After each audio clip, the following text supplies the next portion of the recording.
Bien, chers amis, bonjour. Alors nous allons conclure l'ensemble de nos interventions, notamment sur le couple, à partir du livre Au-delà de la nuit, à la fin du livre, aux pages 260, 265 et suivantes,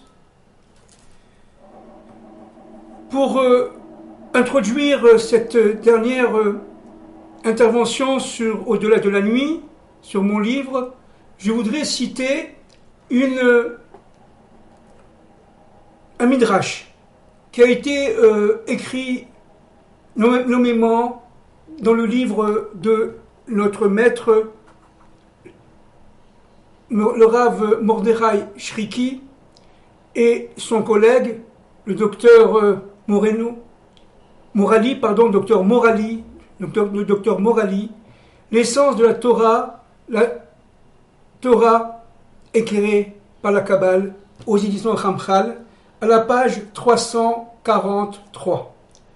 Alors je cite le Midrash et j'essaye un tout petit peu, à mon niveau, aussi humblement que possible, de le commenter. Donner la vie, donner ses fruits, est un événement divin, par excellence.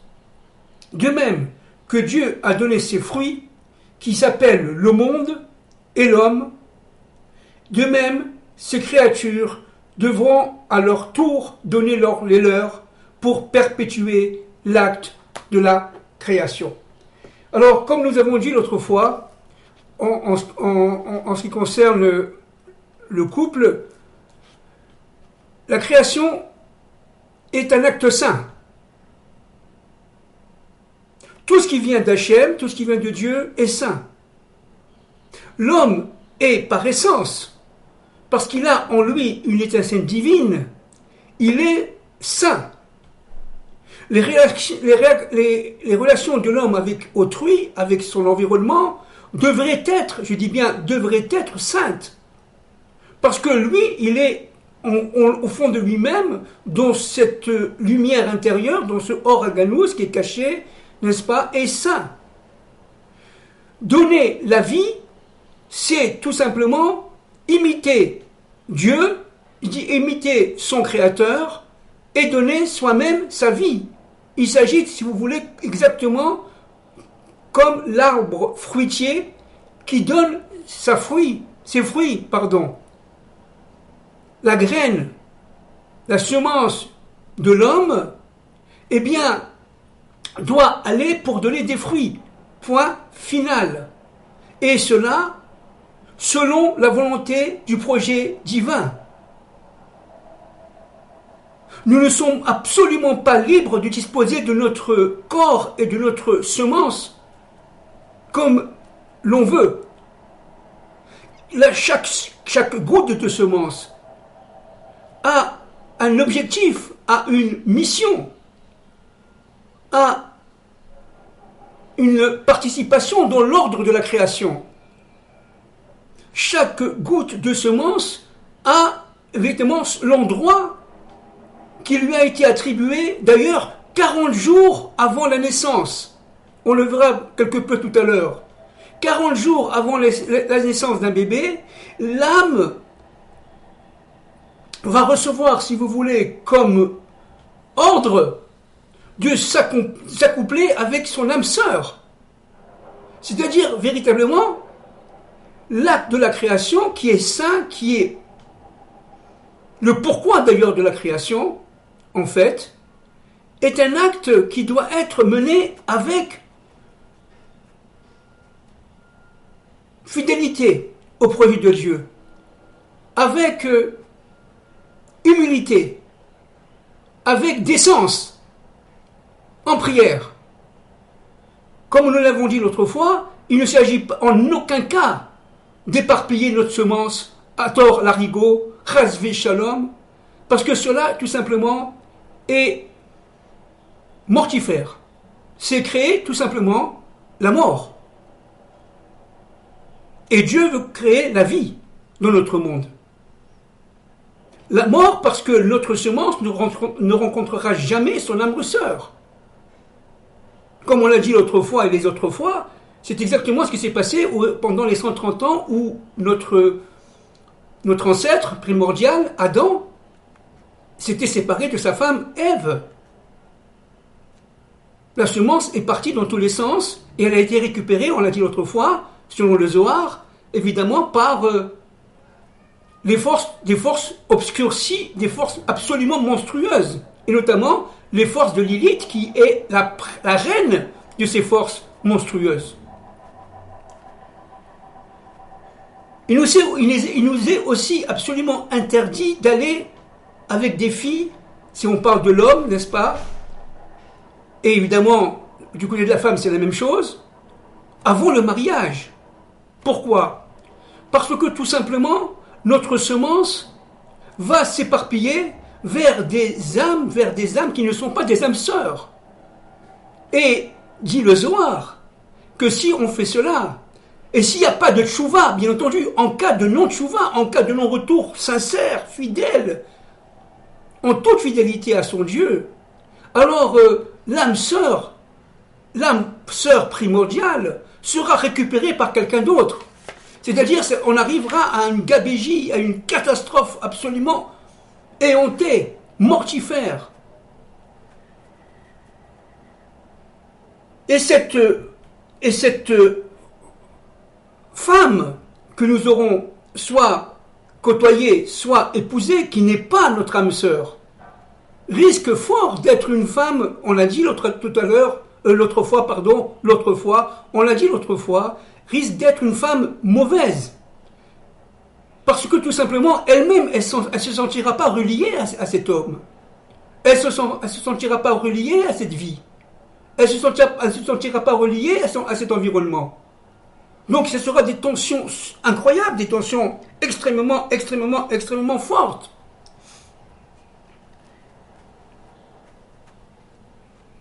Il faut absolument, avant de rencontrer son âme sœur, que l'homme prie, et que la femme aussi prie, bien entendu, mais que l'homme prie, parce qu'on parle cette fois-ci du rapport entre l'homme et la femme, et non pas du rapport entre la femme et l'homme. Ici, l'homme est acteur, si vous voulez. Et donc, dans ce cas-là, l'homme doit prier très fort. Il doit faire tchouva très très profondément. Il doit se connaître pour connaître l'autre. Pourquoi? Parce que la femme ou le mari, c'est tout simplement le miroir de nos propres insuffisances. Le miroir de notre propre complémentarité avec l'autre. La femme est là pour faire ressurgir nos insuffisances. Et c'est pour cela, entre parenthèses, et ça c'est très important de le dire, que beaucoup de nos maîtres ont eu des femmes dures, des femmes, j'allais dire mauvaises, difficiles. Pourquoi? Parce que, en fin de compte, dit le Chida, dit le Harizal, dit le Zohar, parce que, en fin de compte, cette femme-là, même inconsciemment, elle est quelque part programmée à faire réagir l'homme dans la tension, dans l'adversité, de manière à ce que l'homme puisse se réveiller et se retourner vers son Dieu. On a parlé l'autre fois du Rav Joseph à Galilée, et il avait une femme mauvaise, très dure, mais le Zohar dit, mais attention, si tu as une femme mauvaise, c'est pas forcément parce qu'elle veut détruire ou elle veut te détruire. Elle veut au contraire te construire. C'est pour le bien qu'elle vient. Donc si vous voulez que le problème n'est pas si simple que ça. Le problème n'est pas si simple que ça. Il faut étudier, voyez, parce que une femme mauvaise, une femme difficile, une femme dure, dit dans la Gemara Maseret Yebamot, là je lis, à partir du Rav Shmuel, sortant de la yeshiva de Rabbi Yeria, il dit qu'en fin de compte, un mauvais mariage, c'est pire que la mort. C'est pire que la mort. C'est complètement destructeur de l'être intérieur. Pourquoi? Parce que tout simplement, si on ne fait pas de tchouva, si on ne comprend pas le message que la femme nous donne, Et si si on reste dans notre propre extériorité environnementale, au niveau psychologique, au niveau social, au niveau économique, etc., ben, c'est très dur, c'est pire que la mort. Le Rav, le Marsha, là je cite, dit qu'une femme mauvaise est comme une plaie. Elle se colle au corps de l'homme pour qui cherche à la fuir. C'est-à-dire, véritablement, elle est insidieuse, elle est collante, elle l'empêche. Mais vous avez compris pourquoi. Parce que la femme, tout simplement, si l'homme ne fait pas de tchouva, devient kenegdo, contre lui. On l'a dit l'autre fois. Et le Ramak dit que souvent la douleur de l'homme est tellement forte et tellement puissante que vaut mieux donner le guet et divorcer de sa femme. Parce que cette femme-là, elle n'est pas la vraie femme, le vrai zivoug. Le vrai zivoug. Le roi Salomon, Shlomo Ameler, dans Michelet, il dit, et là je cite, il dit que mieux vaut être sur un toit, sous la pluie, en étant habillé d'une manière, disons, insuffisante, recevoir donc les vents de la tempête, que d'être chez toi, que d'être chez soi, avec une phase mauvaise. Le roi Salomon a vécu 52 ans. Il n'était pas vieux. Et pourtant, qu'est-ce qu'on dit? On dit que pendant la vieillesse du roi Salomon, mais Salomon à 52 ans n'était pas vieux, même à son époque. Pourquoi on parle de vieillesse? Alors nos maîtres disent que le roi Salomon avait énormément souffert de ses femmes. Il avait plus de 1000 femmes. Il avait énormément souffert de ses femmes, qu'il avait véritablement fait vieillir plus vite que naturel. La Gemara Maseret Shabbat, dans le paragraphe Aleph, à la page 1, paragraphe Aleph, paragraphe 1, page 1, je cite, Rabbi Chama Bar Gouria dit que toute la haine contre Israël, toutes les souffrances, n'est-ce pas, qu'a subi Israël, sont inférieures à la souffrance que peut avoir le mari face à une femme mauvaise. Encore une fois, on prend le cas où c'est le mari qui cherche une femme, bien entendu. Il y a aussi des femmes qui souffrent terriblement par un mari mauvais, mais ce n'est pas l'ordre de notre intervention ici. Ce n'est pas le sujet de notre intervention.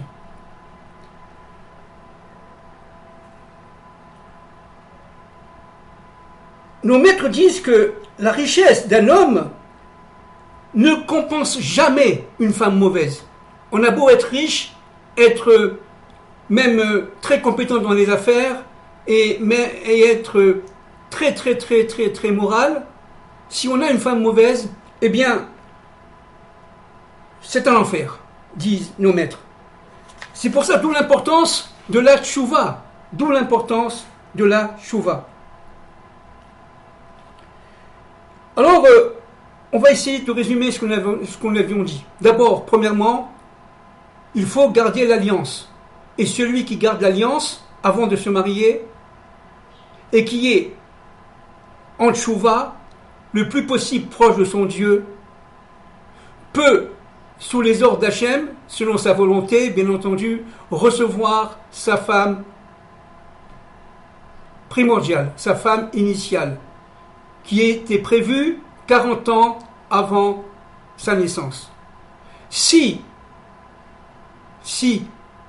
40 jours, excusez-moi, 40 jours avant sa naissance, si l'homme faute dans sa vie, sa femme lui est perdue et elle va être accaparée par un autre. C'est-à-dire que, en fait, il y a, si vous voulez, un premier mariage, ce qu'on appelle le zivug rishon en hébreu, et un deuxième mariage qui est lié au zivug sheni. Dans le zivug rishon, dans le premier zivug, le premier couple en français, eh bien la femme primordiale qui lui est reliée, eh bien il va la rencontrer. Il va la rencontrer parce que tout simplement c'est sa femme. C'est sa femme idéale. Mais s'il faute, alors il y aura le mouvement de Gilgulim, ça veut dire de réincarnation. Et si, par exemple à notre époque, on a des problèmes avec sa femme, c'est qu'en réparation aux fautes qu'on a fait pendant notre premier mariage. Ça veut dire le mariage d'avant, il y a peut-être 500 ans ou 1000 ans. Les kabbalistes disent que c'est une question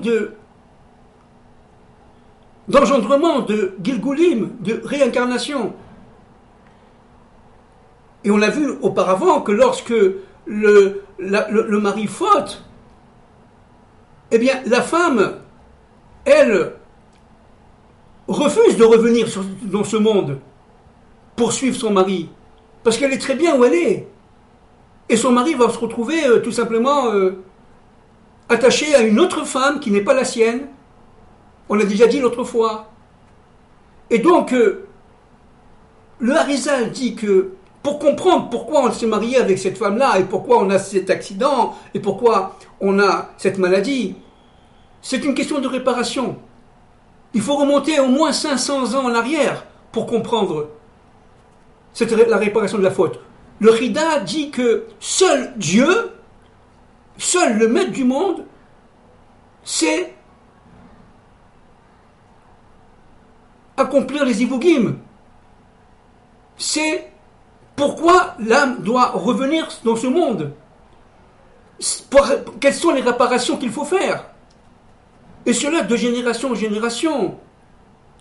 Nos maîtres disent que il est absolument impossible de comprendre pourquoi on s'est marié avec cette femme ou cette femme avec ce mari, alors que en fait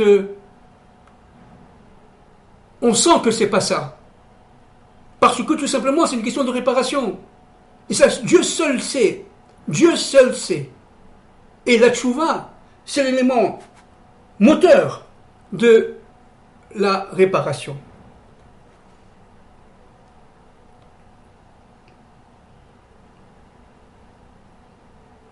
Dans la Gemara Marseret Sota, alors je répète ce que j'ai dit tout à l'heure, mais je vais un peu approfondir. Au début de la Marseret Sota, il est dit que dans un premier temps, 40 jours avant la naissance, il est déclaré, on a dit tout à l'heure, la formation du zivug véritable. Évidemment, si pendant la vie, il n'y a pas véritablement de faute.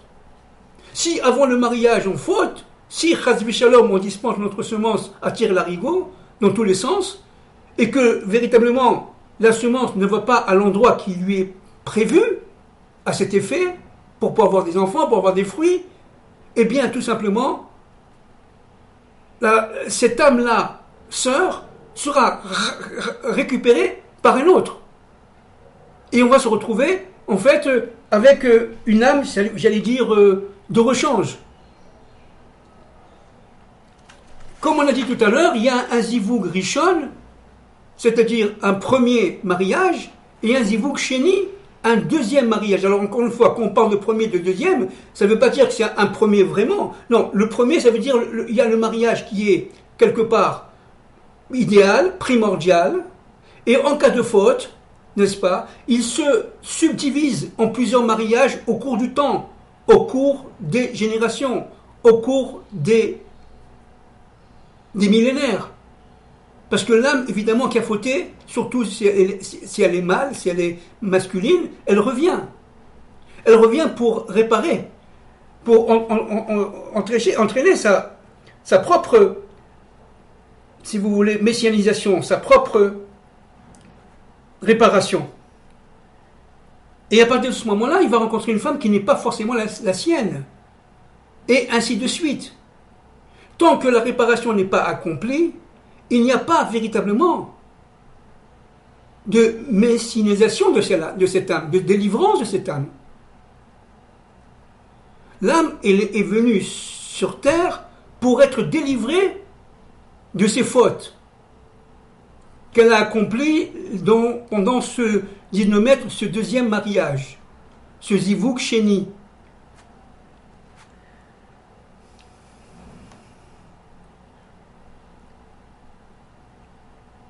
Le Baal Shem Tov, de mémoire bénie, dit que il y a un aspect qu'il ne faut pas oublier, qui est extrêmement destructeur, pour ne pas dire mortifère.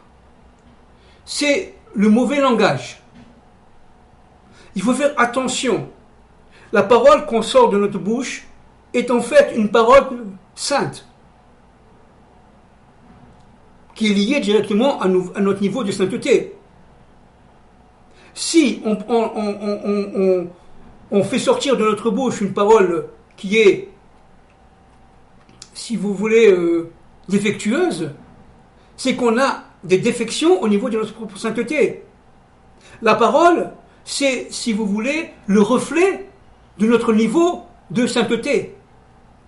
Donc, si on sort une parole mauvaise, c'est qu'en soi, il y a énormément de réparations à faire. Et le Rabbi Nachman de Breslev, Zichrono Tzadik Libracha, dans son livre Sefer Amidot, dit une chose très importante. Dieu a horreur des clowns. Et le clown, c'est un individu qui, tout simplement, fait des fautes à tire-larigot. Et de ce fait, il ne pourra pas rencontrer son âme sœur. Il rencontrera des femmes qui sont intermédiaires, remplaçantes. Qu'est-ce que c'est qu'un clown? En un mot, hein, évidemment, c'est parce que c'est très compliqué, hein. Surtout dans notre intervention. On n'a pas le temps. Un clown, c'est un individu qui va pervertir son intériorité, qui va, si vous voulez, cacher son intériorité propre, véridique, qui va jouer et qui va construire des mondes qui ne sont pas les siens. Il va jouer par le paraître. Et Dieu a horreur de cela. Pourquoi? Parce qu'on est venu dans ce monde pour être entier, pour être véridique, pour être émette, pour être vrai. Et dans notre vérité, il s'agit tout simplement de parfaire, et encore de parfaire, et encore de parfaire, à la recherche de cette même vérité qui est intégrée en nous. Donc le clown, c'est un individu qui est tout simplement perfide. Alors pourquoi fait-il rire?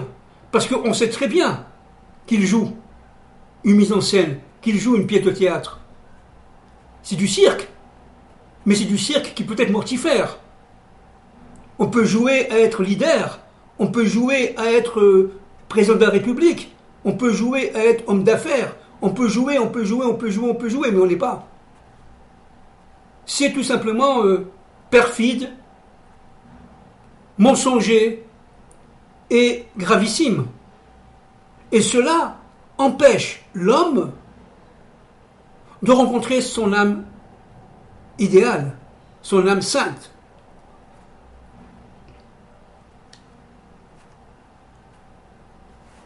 Le Chida, là je cite, dit « Comme l'individu se comporte avec son Dieu, comme sa femme se comporte avec lui. » C'est très important. Hein? Si tu veux voir quel est véritablement le reflet que tu donnes aux autres, regarde le comportement de ta femme par rapport à toi. Parce qu'on l'a dit tout à l'heure, on le sait, dans le couple, la femme est le miroir de l'homme. Mais la femme doit arriver à être et son miroir et sa couronne. Et sa couronne. Mais pour cela, il faut qu'elle soit échetraïle, mais c'est un autre problème, un autre sujet. Mais le miroir C'est-à-dire, tout simplement, la réflexion de nos propres insuffisances.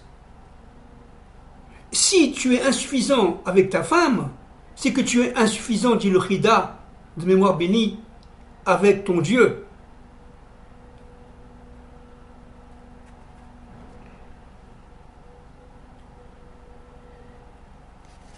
Alors, nous allons là conclure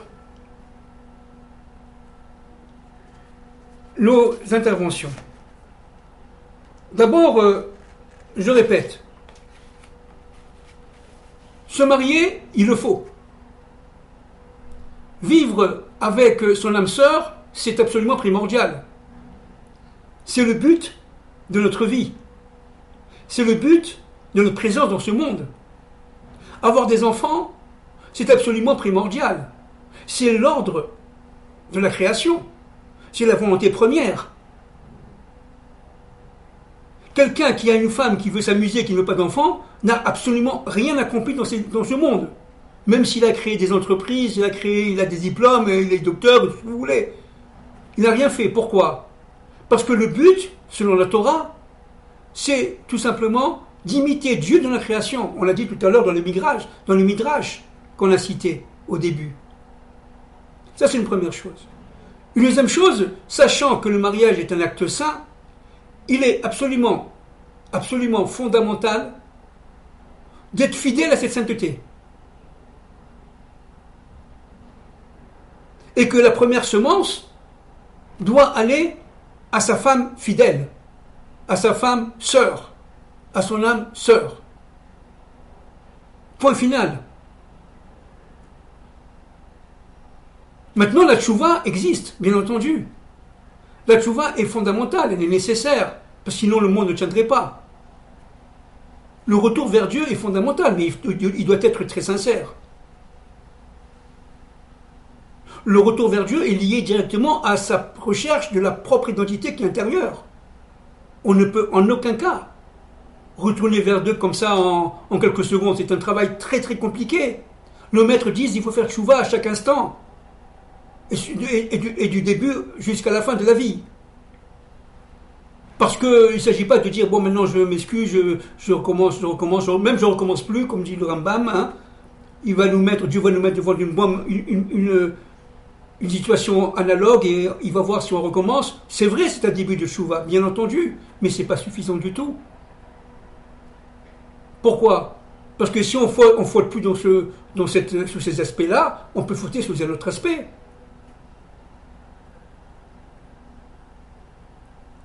Enfin, un homme qui ne se marie pas, et qui ne s'est pas marié, et qui cherche que le plaisir, n'a aucune possibilité de connaître son Dieu. Aucune. On parle du Dieu un, mais de l'histoire, le Dieu d'Israël, bien entendu. Pourquoi? Parce que tout simplement, Dieu étant partout, Dieu étant le maître de toutes choses, il a créé un projet. Et dans ce projet, le mariage joue un rôle absolument fondamental. Et comme on a dit de nombreuses fois, parce que le mariage joue un rôle fondamental, alors le mal fait tout pour qu'il se dissolve. Il fait tout pour l'en empêcher. Pour empêcher l'homme de rencontrer son âme sainte, son âme sœur. Parce que s'il rencontre son âme sœur, eh bien, il imite Dieu dans la création. Et il ne veut en aucun cas posséder des enfants. C'est la réalisation la plus formidable, la plus sublime que l'homme et la femme peuvent faire. Parce que tout simplement, ils imitent Dieu.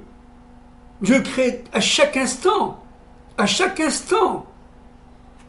des réalisations. Il crée par les mots, par sa présence, par sa volonté. Il crée tous les éléments de la vie. Et, passez-moi l'expression pour finir, il accouche de son monde. Il accouche de son monde. C'est-à-dire, tout simplement, il porte le fruit en lui et il le déverse dans notre monde, avec amour, avec gratitude, dans un esprit de délivrance et dans un esprit de mansuétude, de rahmanout, on dit en hébreu, de miséricorde. Merci beaucoup.